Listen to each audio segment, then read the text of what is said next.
இப்பொழுது நாம் முக்கியமான மிக பிரபலமான எலான் மஸ்க் அந்த ட்விட்டர் போன்ற ஆப்புகளை தன் வசம் வைத்திருக்கக்கூடிய பெரிய கோடீஸ்வரருடைய ஜாதகத்தை பற்றி பார்க்க இருக்கிறோம்.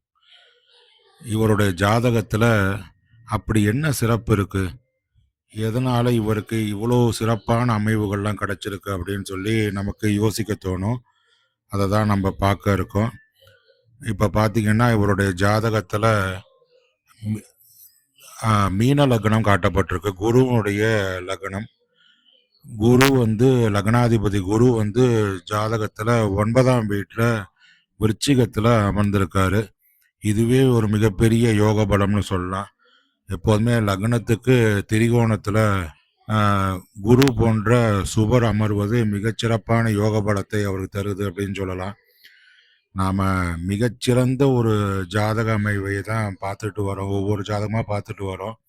அந்த ஜாதகத்தில் எப்படி அவ்வளோ சிறப்பு இருக்குது, ஒரு மனிதர்கிட்ட எப்படி, ஏன்னா நம்ம அன்றாடம் பார்க்கக்கூடிய மனிதர்களில் எவ்வளோ வேறுபாடுகளை பார்க்குறோம் அப்படின்னு பார்க்குறோம். நாம் நினைக்கிறோம் இதெல்லாம் ஒரு சாதாரண விஷயம், அவங்கவுங்க உழைக்கிறாங்க, சில பேர் சம்பாதிக்கிறாங்க, உழைக்காதவங்க காசு சம்பாதிக்கிறதுல அப்படின்னு நினைக்கிறோம். அப்படியெல்லாம் கிடையவே கிடையாது. இது முழுக்க முழுக்க ஒரு மனிதனை ஜாதகமே தீர்மானிக்குது. ஏன்னா குப்பை மேட்டில் இருந்தால் கூட அவங்கள வந்து கோடீஸ்வரர் நிலைமை கொண்டு போயிடும் ஜாதக அமைப்பு. அப்போ அந்த ஜாதகம் தான் இவ்வளோ பல்லாயிரம் கோடி உயிர்களை படைத்து அவர்களுக்கிடையே ஒரு மிகப்பெரிய வேறுபாடையெல்லாம் கொடுக்குதுன்னு சொல்லலாம். ஏன்னா இப்போ நம்ம பார்க்கக்கூடிய இந்த மனிதர் பார்த்தீங்கன்னா பல்லாயிரம் கோடிகளை சொத்துக்களாக குவித்து வைத்திருப்பவர். இப்படி ஒரு அதை கிட்டத்தட்ட பார்த்தீங்கன்னா இப்போ அமெரிக்காவில் ட்ரம்ப்புக்கு நம் நண்பராக இருந்தார். அப்புறம் அவர் ட்ரம்ப்போட பிரச்சனை பண்ணார். ட்ரம்ப் இவருக்கான பதவிகள்லாம் நீக்கினார். அப்புறம் திரும்பவும் நண்பரானார் போல இருக்கு. இவ்வளோ சிறப்பு இருக்க முடியுமா? ஏன்னா ஒரு அதிபருக்கு நிகரான ஒரு நிலையில எலான் மஸ்க் இருக்கார் அப்படின்னு சொல்லலாம். அப்பேற்பட்ட ஒரு ஜாதகத்துல என்ன மாதிரியான அமைவுன்னு பார்க்கும்போது லக்னாதிபதி மீனம்னு சொல்லலாம். இப்ப குரு அதிபதியா இருக்கக்கூடிய நிலையில பாத்தீங்கன்னா அவருடைய நிலை அந்த அளவு சிறப்பா இருக்கு. அதே சமயத்துல லக்னாதிபதி எங்க இருக்காருன்னு பாருங்க, பாக்கியஸ்தானத்துல 9ஆம் இடத்துல திரிகோணத்துல அமர்ந்திருக்காரு. அதுவே மிகச்சிறப்பு அப்படின்னு சொல்லலாம். லக்னாதிபதி மிகச்சிறப்பா அமர்ந்திருக்காரு. அதே மாதிரி அந்த லக்னாதிபதி குருவானவர் தன்னுடைய லக்னத்தை 5ஆம் பார்வையா பார்க்காரு. எவ்வளவு சிறப்பு பாருங்க. அப்ப அதுவே வந்து அவங்களுக்கு அவ்வளோ சிறப்பான நிலையை கொடுக்குது அப்படின்னு சொல்லலாம்.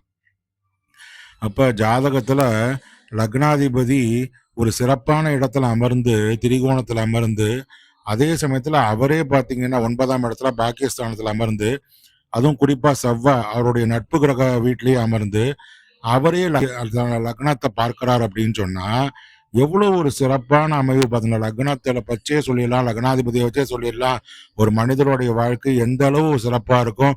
அதே மாதிரி லக்னத்தை வச்சும் குரு வச்சும் சொல்லலாம் அப்படின்னு சொல்லும்போது, அப்ப இவருக்கு லக்னமும் மிகச்சிறப்பா இருக்கு. அந்த லக்னாதிபதியா குருவே அமைஞ்சிருக்காரு. அவரும் சிறப்பான இடத்துல அமர்ந்திருக்காரு. அவருடைய பார்வையே லக்னாதிபதியான குருவின் பார்வையே லக்னத்துல விழும்போது அவருடைய அமைவு எல்லாம் மிகச்சிறப்பான நிலைமையில இருக்கு அப்படின்னு சொல்லலாம். சரி, அடுத்தபடியா என்ன யோகா அமைவு இருக்கு அப்படின்னு பாத்தீங்கன்னா, இந்த 3ஆம் வீட்டில் பார்த்தீங்கன்னா சுக்கிரன் வந்து ரிஷபத்திலேயே அமர்ந்து மிக உயர்வான நிலையை அவர் கொடுத்துருக்காரு அப்படின்னு சொல்லலாம். என்ன காரணம்னு பார்த்தீங்கன்னா அது ஒரு மிக யோகமான இடம்னு சொல்லலாம். ஏன்னா சுக்கிரனுக்கு அது ஆட்சி வீடு அப்படின்னு கூட சொல்லலாம். அந்த இடத்துலயே சனீஸ்வரனும் சேர்ந்து அமர்ந்திருக்காரு. 2 பேரும் மிகச்சிறந்த நட்பு கொண்ட கிரகங்கள் அப்படின்னு சொல்லி நட்பு கிரகங்கள்னே சொல்லலாம். இது வந்து அவங்களுக்கு ஒரு மிகச்சிறந்த யோக பலத்தை கொடுக்குது, சுக்கிரனும் சனியும் இணைந்து அப்படின்னு சொல்லி நம்ம சொல்லலாம். அதுல எந்த மாற்று கருத்தும் இருக்கவே முடியாது.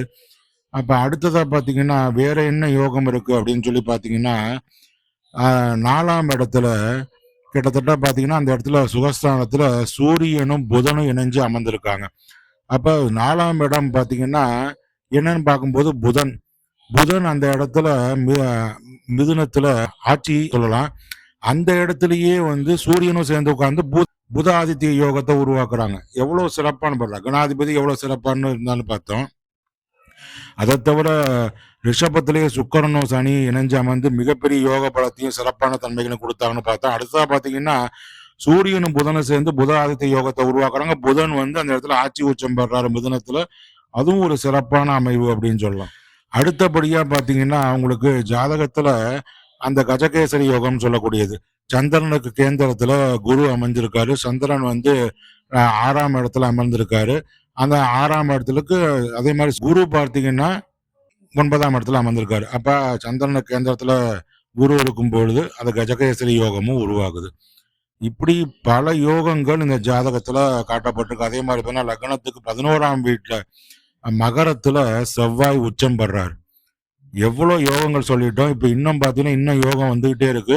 அப்ப செவ்வாய் வந்து உச்சம் பெறுவதனால ஒரு மிகச்சிறந்த யோக பலத்த அங்க உருவாக்குறார் அப்படின்னு சொல்லலாம். அதுதான் பார்த்தீங்கன்னா, இந்த ருச்சக யோகம்னு சொல்லுவாங்க. அப்ப பஞ்சமகா புருஷ யோகத்துல 3, 4 யோகங்கள் அமைஞ்சிருக்குன்னு சொல்லலாம்.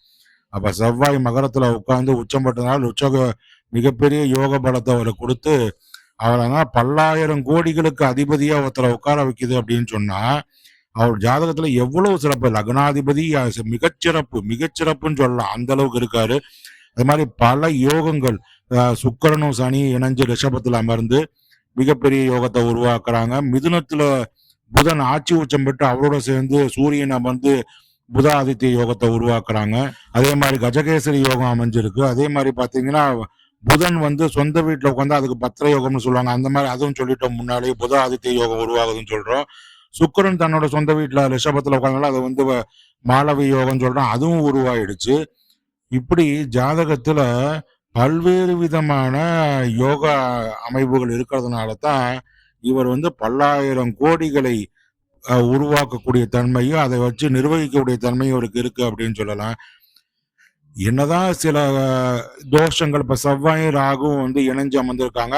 செவ்வாய் உச்சம் பெற்றிருக்காரு மகரத்துல அப்படின்னு சொன்னா கூட அந்த இடத்துல அவர் வந்து ராகுவோட சேர்ந்து உட்காந்தாலும் அதுல சில சிக்கல்கள் சொன்னாலும் இந்த சிக்கல்கள்லாம் பெருசா இருக்காது. ஏன்னா லக்னாதிபதி மிகச்சிறப்பா இருக்காது. பல யோகங்கள் அமைந்திருக்கு அப்படின்னு சொன்னா சில சில சிக்கல்கள் ஏற்படதான் செய்யும். அதெல்லாம் வந்து இந்த யோக பலத்தினாலையும் லக்னாதிபதியோட பலத்தினாலையும் அவையெல்லாம் ஒரு பெரிய சிக்கலாகவே இருக்காது அப்படின்னு கூட சொல்லலாம். இவ்வாறு பல சிறப்புகளை கொண்ட ஜாதக அமைவு தான் இரான் மஸ்கோட ஜாதகம். அவர் வந்து குறிப்பா பாத்தீங்கன்னா அந்த மாதிரியான ஒரு பகுதியில அது அமெரிக்கா போன்ற பகுதியில இருக்கும்போது இன்னும் சனியும் புதனும் மிகச்சிறப்பா வேலை செய்வாங்க. ஏன்னா அந்த சனி புதன் சுக்கிரன்லாம் மிகச்சிறப்பா வேலை செய்யக்கூடிய இடமே அந்த அமெரிக்கா போன்ற மேலை நாட்டுக்கு பகுதி தான். அதனால அவருடைய ஜாதகம்தான் அந்த அளவு ஒரு சிறப்பா செயல்படுது அப்படின்னு சொல்லலாம்.